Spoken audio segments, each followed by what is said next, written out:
Hi, well, happy Wednesday to you. Another in our series of Geospatial-Next Crossing the Chasm talks. I wanted to follow up on, I did a talk yesterday and I was asked a question around inflection points, and the fact that geospatial is at an inflection point. What did it actually mean? So let me spend a little bit of time today just talking about what, in my mind, that actually means. Okay, so let's dig in.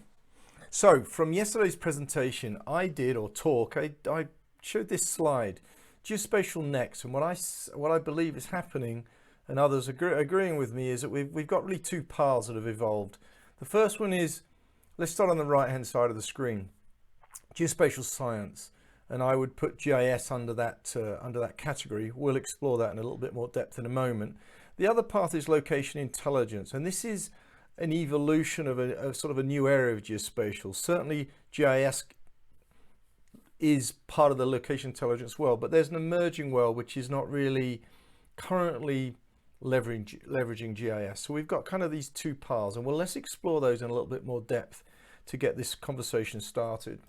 So, starting with geospatial science, as I just mentioned, my perspective on this is GIS. Esri have come up with the science of where it sort of fits under that category, I believe.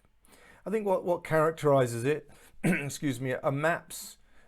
Often there are experts involved in the mix to actually work with ArcGIS Pro or QGIS or these expert desktop technologies. It's a very established sector, focusing very specific verticals, and we've spoken about that before. In many cases, GIS and geospatial sciences is focused in the infrastructure world, utilities, transportation, and in the public sector as well. And in the US, that's the federal, state and local government space. So I'll get my head out of the way. So I think we're in a period of growth and change within the GIS, geospatial science sector. Last year was a big year for the industry. Many had bumpy years last year. It's hard to kind of unravel why that was. Some have said it's COVID. I certainly think that COVID was a big factor. I mean, the Esri dashboard that was related to COVID was very widely viewed. Other data on COVID that was map based and dashboard based were very popular. So it kind of brought people maps and that sort of location based data to people's attention, COVID. But I think it's also part of this deeper data revolution. And again, we'll talk about that in a second, but we're in a time of change.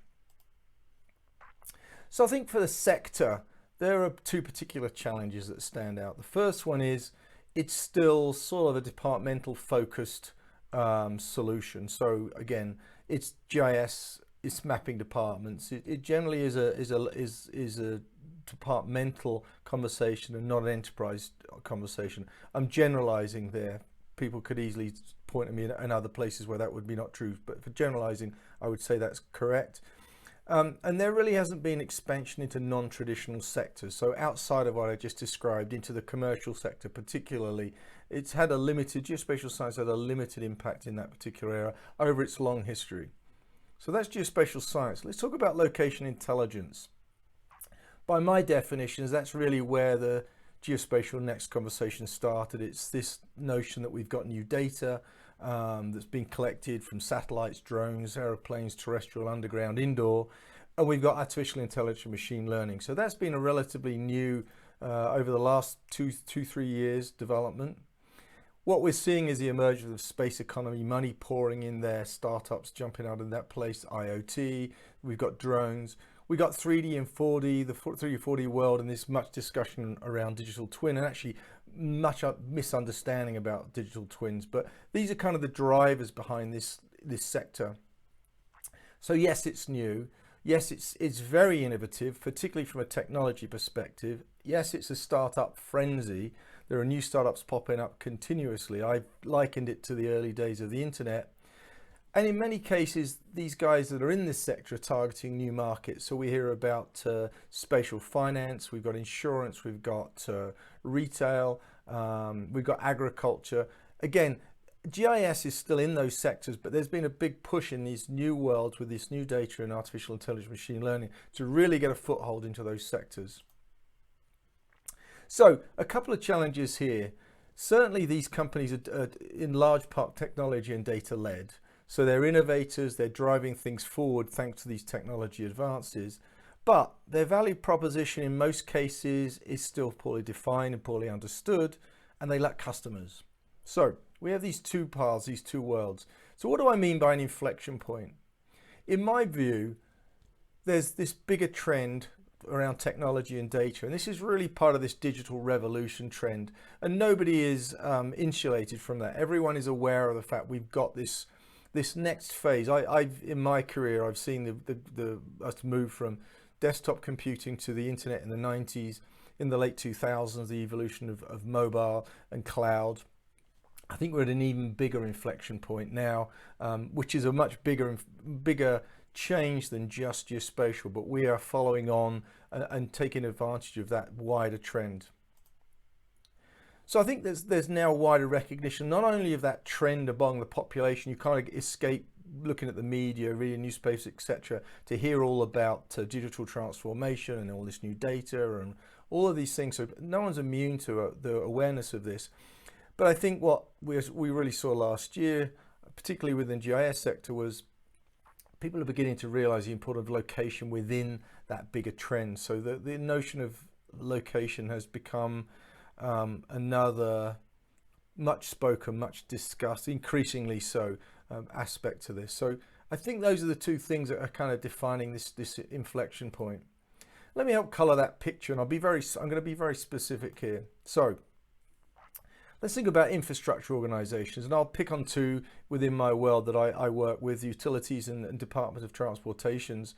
There's a lot of conversation about infrastructure. There's money that's pouring in now to improve the infrastructure in the US. So lots of conversations. But if you think about infrastructure organizations, fundamentally, they are focused on distributed assets and people. So that's both the staff and the customers. So again, if you think about a gas utility, it's got pipes, it's got valves, it's got folks going out there in the operations, fixing those things. It's got customers that are relying on those things. So fundamentally, these are organizations which are geospatial. They're geospatial enterprises at their very core. So I would argue, and many in these industries sort of understand this, that the notion of GIS and geospatial science and this emerging world, wider world of location intelligence, which leverages this new data and way to analyze that data, is foundational to these organizations. So the path forward. My sense is we're looking at a convergence of location intelligence and geospatial science. I believe that we're seeing, at the moment, we've got this divergence of these two areas. And again, I'm generalizing. My sense is we're going to see a convergence of these two particular areas. And we're already beginning to see it. I also believe that embedding geospatial in business systems and workflows is going to be a critical path to the future. I don't believe that we can talk in isolation about maps and geospatial and location. I think we have to talk, how do I best express this? I think we have to start with the business workflows and the business systems customer using and embed as a natural part of that workflow GIS and location intelligence. So there's a conversation around sales and marketing there beyond just the technology. In my world, and I'll talk about that briefly in a minute, spatial integration I think is a key driver. So I think when in bringing together existing business systems like SAP and ArcGIS, for example, bringing those together, integrating those and getting the best of both of those worlds to build out a workflow which makes sense, where location is a core component, is going to be critical in driving the future of the geospatial industry, and is a key part of that inflection point. So how do we do that? I'll spend more time talking about this, but I'm a great believer in bounded innovation. And I'll mention briefly the Lego business model, and I encourage you to go read about it. There were 3 phases in Lego's evolution. The early part was about building blocks and providing kids this ability to build all sorts of things. The second phase was in the 90s, where there was the digital revolution, and Lego felt threatened by that and were losing sales. So they threw every idea at the wall, got a new business team, new leadership team in, and most of those ideas failed because they were just going wide and not narrow enough.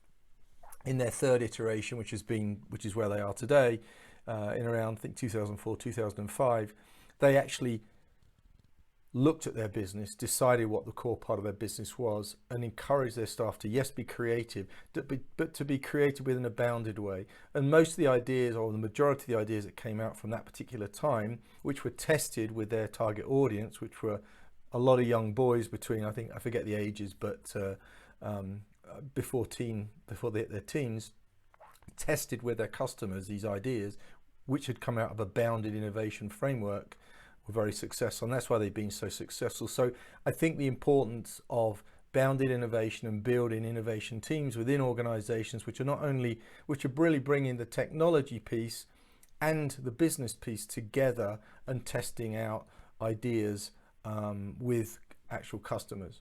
I think that's critical. So these views I express in these videos are my views, but you've seen the announcement that I made yesterday and has been, and my company have been making, but I work for Lacana. These are the areas that I explore within the company. So if you ever want to reach back to me, you can reach back to me in here. This is where my thinking and the things I talk about actually become sort of reality, where I can take those things to, so I can actually use some of my the world that's my day-to-day world to help color some of the pictures I talk about here. But that's who I work for. So feel free to reach back to me there. So that's the talk today, geospatial crossing the chasm.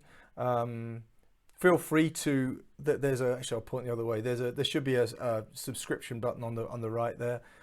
Feel free to subscribe to the YouTube channel that I've got set up here. I do these talks at least once a week. And if you're on the podcast, again, please subscribe to that as well. And I'll look forward to doing the next one in the near future. Thanks for watching.